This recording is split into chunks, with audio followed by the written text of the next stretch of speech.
This is Beyond the Stand, a podcast exploring the evolving voices, values, and practices in music education. I'm your host, Jeremy Bryant, a high school popular music educator and Master of Music in Music Education candidate at Belmont University. This podcast is part of my personal and professional journey to answer one big question: how can we provide excellent, rigorous, and relevant music education through the lens of popular music? In each episode, I speak with educators, students, and leaders who are shaping what music education looks like today and what it can be tomorrow. Whether you're rooted in traditional ensembles, teaching modern band, or somewhere in between, you're invited to this conversation. Let's get started.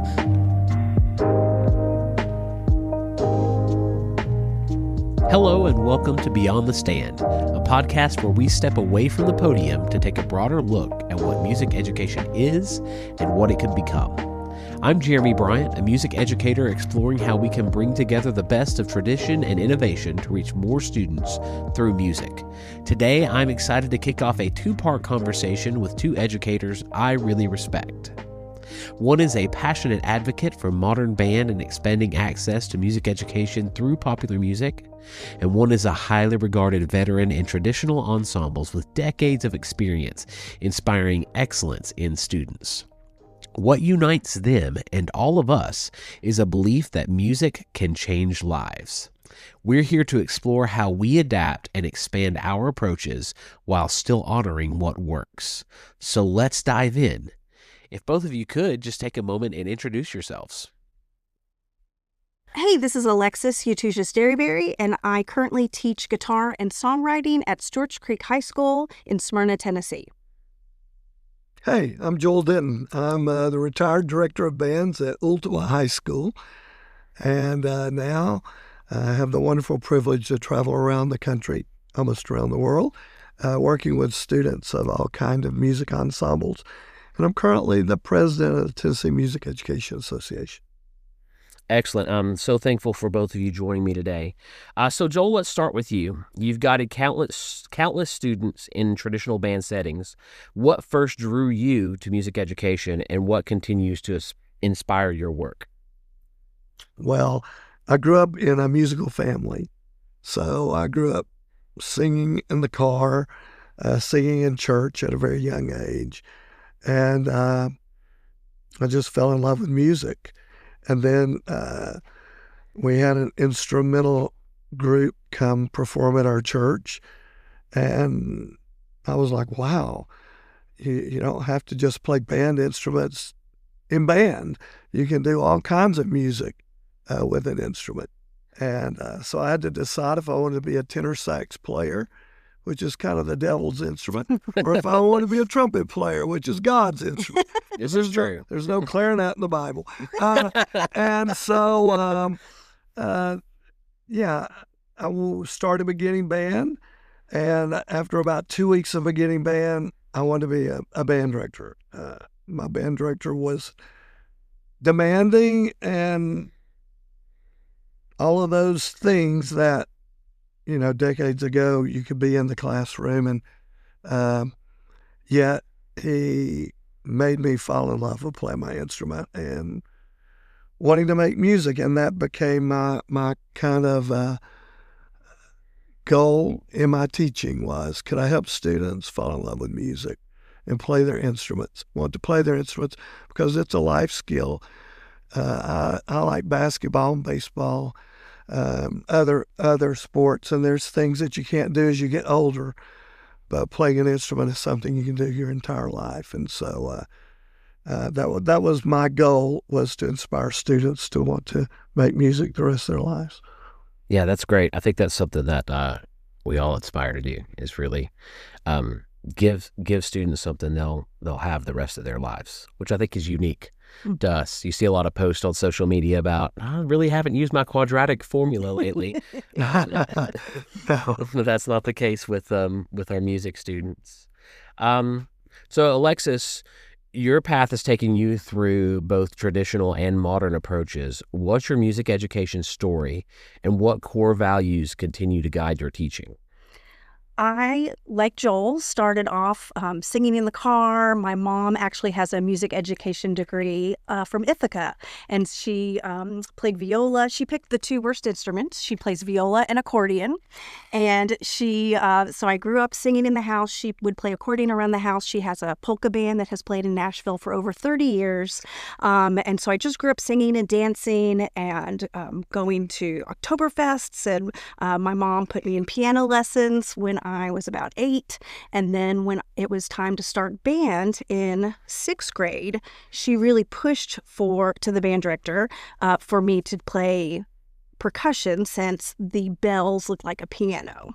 And that really, and when I got into methods, I realized I really couldn't play flute. I couldn't play clarinet. I was good at the low brass instruments, but really percussion, I think, did me well. So I'm glad that my mom pushed me towards that. So I started band and continued piano through high school, did marching band. I was very fortunate to be kind of asked to join Music City Mystique in 95 and 96. So I'm a charter member of Mystique. Went on to college to study music, and I really found my tribe once I got to college at MTSU and had some very key educators that pushed me in my path. I really thought I was going to be a band director. That's why I marched drum corps. I thought, going to be a band director, need to march drum corps. But one of my music ed professors said, "You're not going to be a band director. You are a general music teacher." And she was right. So she was right. Big shout out to Dr. Nancy Boone Allsbrook. And just the being able to see music with not just the band students, because I did come from a smaller school, smaller program, and just being able to see, I didn't really remember elementary music. I know we had it because I had Susan Wilson, who's a fantastic music teacher, but it was not supported like it is today. It was more so them coming around on a cart. And so now we've come pretty far since then. And I do want to say my mom, actually, when she moved to Middle Tennessee from New York, she had a music education degree and couldn't find a job because there was no music education jobs in Music City. Oh. So it kind of feels like I'm completing her path. Right. So she's retired after 35 years. She ended up teaching 2nd grade and continued to gig on the side and play accordion in her classroom for her kids. So that's my path. That's how I kind of ended up here. Awesome. And this is really for both of you, coming from the traditional background. So what is something that traditional music programs do especially well that you hope we never lose? There are so many attributes that ensembles create that are not just musical attributes, they're life attributes. You learn to be a part of a team. You learn what responsibility to the team is. You learn about being on time, because in our world, on time is late. Late's unacceptable. And you learn all of these things that are not musical things, but are life things that are going to make you a better person. And sometimes we forget that. Steve Davis, the director of bands at University of Missouri, Kansas City, the conservatory, says, beautiful people make beautiful music. And what traditional musical ensembles do is teach students or members to be better people. And so then they make better music. And the music is the fuel. I used to tell I still tell teachers when I'm working with them, that we don't teach music. We teach students music. And music's the fuel that we use to help them discover who they are and who they want to be, and to become the people they're capable of being. And they're always capable of being more than they think they are. And music opens that pathway for them. And then, as you get older, you don't just love performing in those ensembles, you love hearing those ensembles. I've just heard the New York Phil play Mahler 7, and it was spectacular. Maybe the best live performance I've ever heard, just on Friday morning, and it was absolutely incredible. And so, for me, that's the thing about traditional music is we can't even as great as chamber ensembles are, as great as jazz bands are, as great as a commercial music ensembles are, modern band, if we want to use that term, as great as those things are, you can't produce all of the attributes that you can produce in a traditional musical ensemble. Right. That's great. Yeah, absolutely agree with those things. Alexis, did you have anything to add to that? I agree. Being in band really taught me how to be organized. It taught me to be on time. It taught me to be responsible. It taught me to keep up with my music, which helped me keep up with my books, which just has really served me well through my whole life. And I owe all of that to all of my band directors. Mm-hmm. Yeah, University of Tennessee. I felt more kept in line there in some ways than I did at my Army. I joined the Army National Guard at 30 years of age, and I feel like I was a little more stressed out at UT, worried about making it to a Pride of the Southland practice than a little bit of the Army stuff. Right. So, yeah, those are great points. And so, with that, have you noticed any changes in student engagement over the years, maybe in how they interact with music inside or outside of the class? Yeah, well, for me, and I'm older than Alexis, I probably could have been I could have been her teacher. For me, yes, but what I saw is I had to be willing to change as a teacher. Students change. So my models, Harold Wilmuth, who started me and was my junior high school band director, W.J. Julian, was my college band director. Mr. Wilmuth was a student of Dr. Julian. And so when I got to UT, I understood Dr. Julian, and because that's what I had grown up with in band. And then when I started teaching, the first few years I taught, I emulated them. Mm-hmm. But students were not the same as when I was a student. Our society has gotten much more sensitive. If you believe in the emotional bank account, positives and negatives, and just in 25 years ago, 2000, Stephen Covey wrote about the emotional bank account, and the research said you needed 2 positives for every 1 negative. So the business world created the compliment sandwich. Right. 10, 12 years later, that number had gone to 8 to 1. Then we went through COVID, and we have no real research yet. Right. People ask me what I think. I think that number is 12 to 15. It may even be higher. And positive encounters don't mean that you're doing all these things. This could be a high five, a fist pump, a man, you were working really hard. You sounded great on that. It's just positive feedback, positive interaction with people. But when with students, and this is true in their own relationships, when they don't have those positive deposits made and they make those negative withdrawals, where we as a teacher go, hey, you're missing that, negative withdrawal. Well, bank account, if your traditional bank account, if you overdraft, they charge you an overdraft fee. Right. Well, in relationships, overdraft is drama. And drama occurs when we take more out of the relationship than we put into it. Right. And so what I discovered the longer I taught was I had to make lots of positive deposits.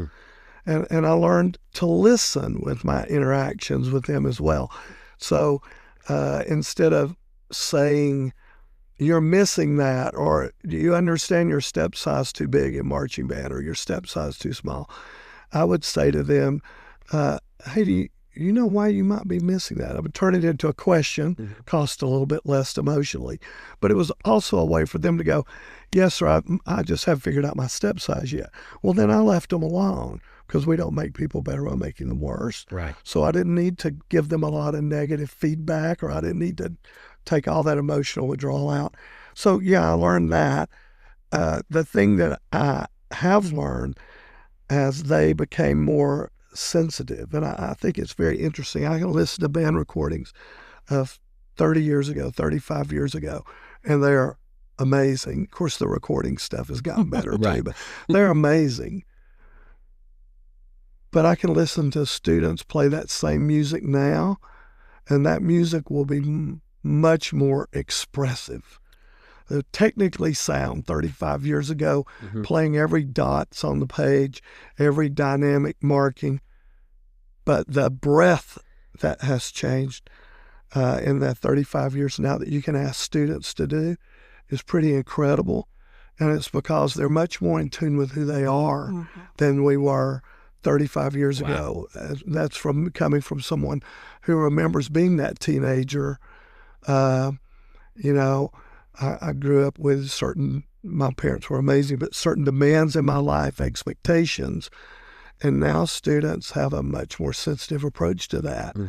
And so they can produce, I think, at a much higher level of expressiveness, sensitivity in music than we could 35 years ago. Man, that's a great point that I need to hear, because in my teaching experience, I'm in a strictly modern band commercial situation, but I've noticed that if I give students feedback in the way that I received it, like you were talking about, in that way, Shutdown. Yeah, absolute shutdown. And they can't, like, I just see it as, I'm not angry with you. I'm just telling you a fact. But that's harsh criticism to them. That's a delivery. I've attacked their person. I've attacked their personhood and their skill as a musician if I come at them with just a direct. But you're right, making it a question. Hey, what's going on right there? Oh, I just did this, and say, okay. And then we can go at it from that way with how it's going to be corrected. So, And that's almost higher level teaching, because they are diagnosing the problem, not you telling them, which is, I think we probably all grew up with being told, no, that's not how you do that. We were not asked, hey, how did you feel about that? What are your thoughts? And that's something that I know is happening in education now, where we're challenging the students to be part of their learning. The collaboration process has become much, much more now. Yes. Instead of just telling you, like Alexis just said, telling you how to do it, let's figure out, do you like this?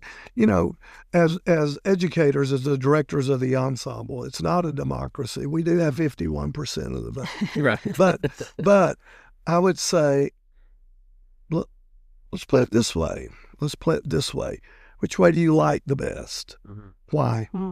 And then I could say, well, think about this. And let's do it again. Now, which way do you like the best? And I could almost lead them to where I wanted them to be. But on occasion, they would change my mind. Yep. Oh, wow. Because they would do it in such a manner that I had not heard it in my head. And so when they did it, I was like, oh, yeah, that's great. I want to be respectful, because I generationally, right, decades of teaching, but I do believe that in the 30, 40 years ago, teachers were taught that students were there for them. And now we teach teachers, band directors, you're there for the students. There's a shift of responsibility there. Right. And that's leadership. Teachers have become much more leadership-minded. And when you're leadership-minded, you're thinking about equipping people right, to do things in their life, as opposed to telling them how to do things in their life. Right. You're giving them the skills to be able to discover it themselves. Right. Teach a man to fish. Yeah, right. Well, that's exactly right. You give them a fish he eats for a day. You teach him how to fish he can eat for a lifetime.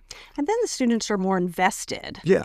in what you're performing and what you're working on in class. It's not what you're telling them to work on necessarily. Right. It may be, but it's also they have input into what you're working on in class. And I think that buy-in is super important. Yeah, I think that's really great. Was there anything else, Alexis, on noticing in student engagement? I've been teaching about 23 years, and I have noticed, I know, Joel, I don't look like You do not look. I know. But I think attention spans, that we've gone to this TikTok reel, very short delivery of media. And I feel, and I'm not in a traditional ensemble setting. I'm in a guitar songwriting setting, and I can really set up the class I want it. But I do feel like their attention span it is shorter, and so I have to teach to that to make sure they are engaged and they are participating. Right. Yeah. So the flips to reinforce that, years ago, we would spend a lot of time telling them exactly how we wanted to do things. Yep. Mm-hmm. Now we do things a lot until we figure out how it's supposed to feel and look and sound. Right. And Yeah, I've even noticed I have I call it music through technology, and it's a combined kind of music theory and music production. And if I have them do a video that's 15 minutes long,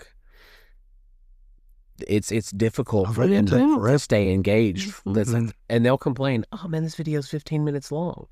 So, I'm having to discover myself how to work through things and do it. It helps to be more active. Like, they're not just engaging in 15 minutes of watching something. They need to be kept active. And you talked about doing more things than telling how to do. Mm-hmm. So I see it. So 20 reps is better than 20 minutes of explaining how to do it, because they're figuring it out, and it becomes they take ownership in it. Mm-hmm. Right. Yeah. Yeah. Absolutely. Great. So we've mentioned a few times already. I've talked about myself being in the modern band setting.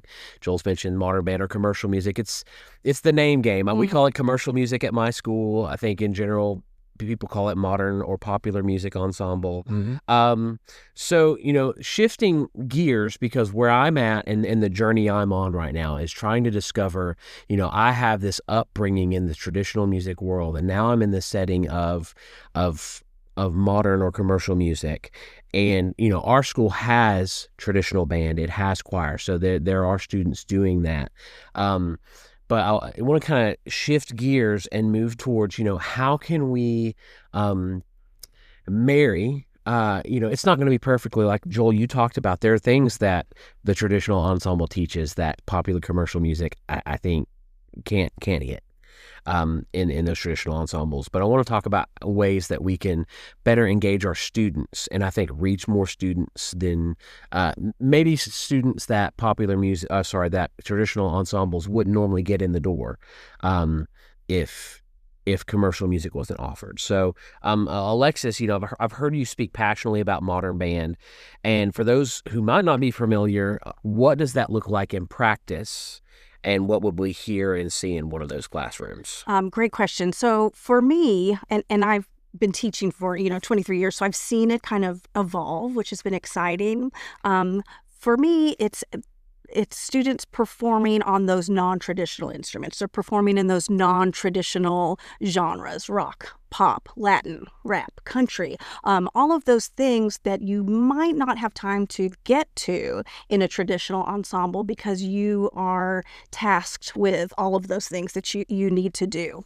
I also think it's not just the genre, it's an immersive approach. It's almost, I do have an Orff Schulwerk background, and that Orff Schulwerk background is based on everybody learns every part. So I know what the bass is playing. The bass is playing even if I'm playing the Glock part.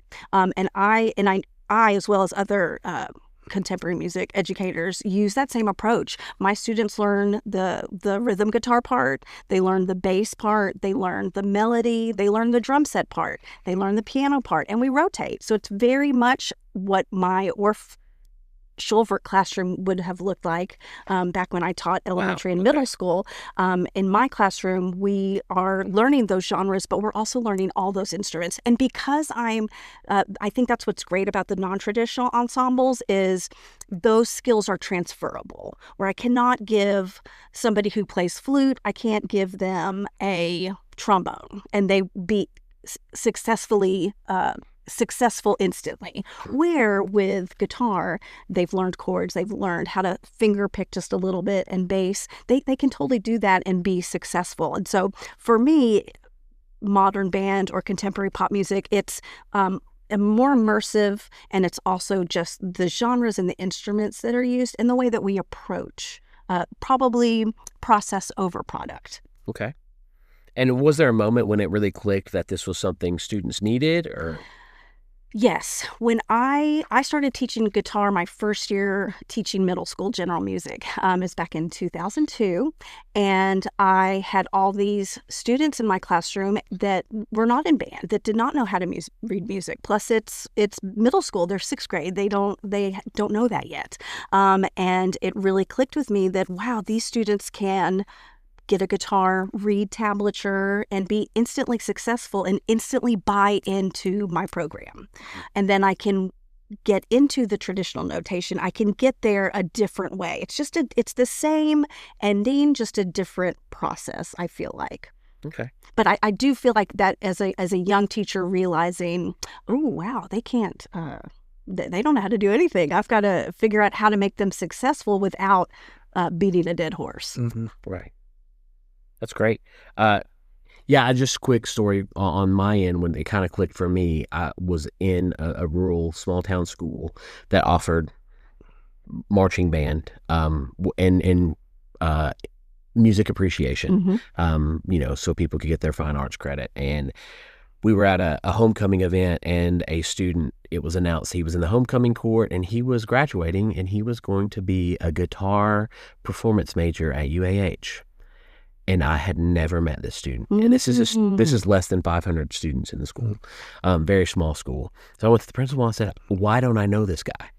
And he said, "Well, because you teach band." Like, he didn't want to be in band. So then I went and bought a few Squire guitars, basses, drum set, and just said, "Hey, anybody who does anything music, come on in." And then I tried to help them engage with music from that point. And that's kind of what sparked where I'm at now. Yeah. So for Joel, when you first heard about modern band or saw it in action, what were your impressions? Were there elements that intrigued you or gave you pause? So my first encounter. My first encounter was someone was describing the makeup of the ensemble, of this particular ensemble. And I was like, well, that's just a jazz band. The singers. I mean, somebody's got to teach those kids to play those instruments. Right. You know, what I've seen after that and listening to Alexis is that's a totally different ensemble. But, so that's why I think it's important that we describe exactly what we're talking about. Right. Because I had a jazz band in my school that played a whole lot more rock than we played jazz. Right. We were playing Chicago. We had vocalists. We could do those kind of things. So yeah. But when you're talking about I think the key is, do we want students to learn music? Does music change students' lives? Yes. And absolutely it does. And so, there are schools that have the philosophy that you either have to be in the choir or the band to be in the commercial ensemble or the modern band. Right. Because somebody's got to teach you to play those or to sing. Exactly. Somebody's got to do that. And then there's other situations, and this is usually might be in smaller schools or situations like a middle school situation or maybe even a high school situation where someone just wants an alternative ensemble. Like I said, I just heard Mahler 7. Right. Has guitar parts in it. I judge marching bands now all over the country, and it's amazing how many marching bands have discovered that amplified guitar is a really cool thing. or having that electric bass that can play in that octave that nothing else could play in. Right. Except maybe a synth playing down an octave if you got a full keyboard. So you can create sounds that you couldn't create. So I still want students to play in traditional ensembles, Mm-hmm. but I want to have those other ensembles where they can explore things they're interested in and develop those other skills that are available to them. Where I would say it would be a disservice is if you just brought some students in and just taught them a bunch of rhythms and you never taught them how to read music. Right. Because then you've not taught them a life skill. Right. You've taught them. It's my problem with band programs or choir programs that get uber competitive. Right. And so what they do is they learn a 7-8 minute marching band show, and then they go inside and learn a 5-minute winter wind show. Mm-hmm. And then in the spring, they start working on marching band again. And in between that, they'll play a Christmas concert with 3 or 4 tunes, or they'll learn 3 or 4 tunes. Their kids have done just what we talked about. Right. We've given them fish Mm-hmm. because they've memorized all this stuff, but they haven't learned any skills, so they can't make music the rest of their lives. And I'll go back to my first comment. Sure. Music educators should inspire students to fall in love with music and want to sing or play the rest of their lives. Right. Absolutely. And if we're not doing that, then I'm not sure that we're doing our job. Right. And that's what I felt, and what we're working on at Belmont and what Dr. Mann has been working on us with is becoming music teachers and not song teachers. And I love that. Yeah, that's what I'm really trying to seek to do. And spoiler alert, I have already interviewed 2 of my students that will be in a later episode of this, and I was so proud to hear them talk about themselves as human beings after they graduate high school.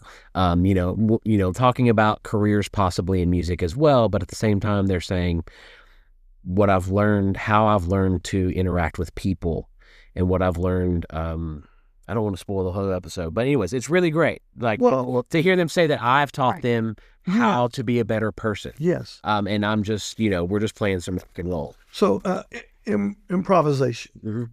is the ability to play by ear. It's not the ability to play by rote. Right. And I think that's where the key is. It doesn't matter what the ensemble is and what we call it, whether it's modern band or jazz band or show choir or whatever. If you're teaching musical skills that are enriching students' lives, then you're doing a great job. Mm. If you're teaching by rote, then you're only giving them a fish. They're going to eat that song, and they're not able to do anything else. Right. And you're not. That's not being a great music educator. Yeah. That's great. I mean, one thing we often hear about is musicianship, and are students still learning to play, or are we just entertaining them with familiar songs? And I think we're talking about how we approach that concern. Is we've got to teach them music. We've still got to teach them how to play. And I'll be honest, it's easy to walk in and say, I've had at the end of school year, we had some freshmen with some free time. I've never met these guys before. They're like, I play a little bit, and they come in and I taught them TNT by AC/DC in a day, and they can play it and it sounds pretty good. But if I walk up to guitar guy and say, hey, play that E minor chord, he's going to go, what? Because he, in the time that he's come during study hall, he's not actually learned to play music. He's learned where to put his fingers. Right. Mm-hmm. So yeah, these are great things, and it's great to approach it in that way. Have either of you seen a student thrive in an unexpected way in a non-traditional setting or format? Yes, this will be I just ended my 4th year here at George Creek teaching guitar and songwriting. And I'll be honest, a lot of people think, oh, you start a guitar program, it's going to steal from the band program. It doesn't. It really, and I know we're at a large school, but I probably have 1 or 2 students that are band or choir. I really and truly, I feel like I'm servicing and supporting those students that didn't get picked up in 6th grade. Maybe it just wasn't interesting to them in 6th grade, or they didn't have the parental support to take them to the rental night to get that clarinet, and these instruments are relatively inexpensive, like you said, with the Squires and but seeing those students come in and I'll say, who knows how to even hold a guitar? Most of them don't. And I'll get 1 or 2 that are just, you can tell that they are bedroom rockers. They like to sit in their room and play along with the recordings, which is great. But having them then take what they already know or don't know in my class and then take that and come to me and go, hey, I was listening to this. Mm-hmm. What is this? We've been talking about, in my guitar too, we talk more about chord progressions. We talk about Nashville numbers. We really get into more of the theory side of it. And having them be so excited about that was not something I was expecting. And I have a student who's going to take our AP theory next year, and he's going to do well. I'm very, very excited for him, and that, he may have been lost had he not ended up in a guitar class just because he kind of played at home. That's how he ended up in there. So seeing those students really pick it up and run with it, and not just being music consumers, but helping them be musicians. That's something I see and is super exciting. So I have lots of students who have gone on to be musicians, kids who started arranging pep tunes that we would play without license, truthfully. Because they were just trying to figure it out. We would read it, and if it was good, we'd play it. For them who have become arrangers now, and some composers. And then the interesting thing when we're talking about traditional and non-traditional is Alexis is one. She learned to be a percussionist, not a drummer. Right. So I have kids who learn to be percussionists who are now drummers, right? Really good drummers, and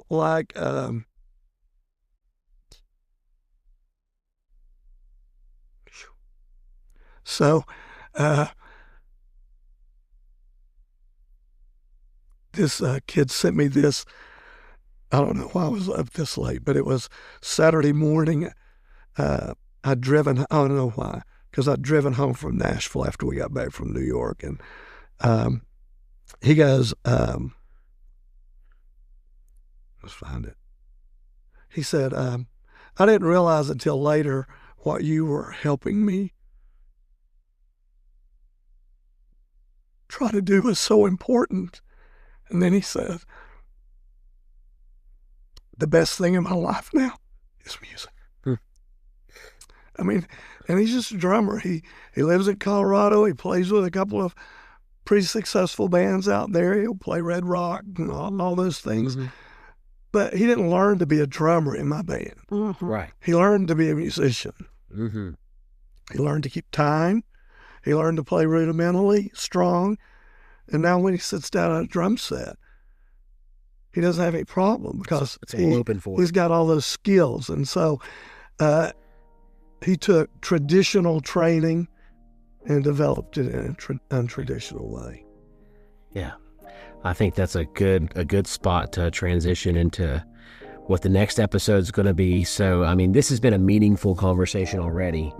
We started unpacking what tradition has given us and what modern band is bringing to the table. In the next episode, we'll take a closer look at concerns, logistics, and how we move forward with curiosity and care. Thanks for listening to Beyond the Stand. If you enjoyed today's conversation, please follow the show and share it with a fellow educator. You can find episode summaries, resources, and future updates at beyondthestand.com. This podcast is part of my capstone project at Belmont University, and I'm excited to keep learning and sharing along the way. Until next time, keep creating, keep adapting, and keep making music that means something.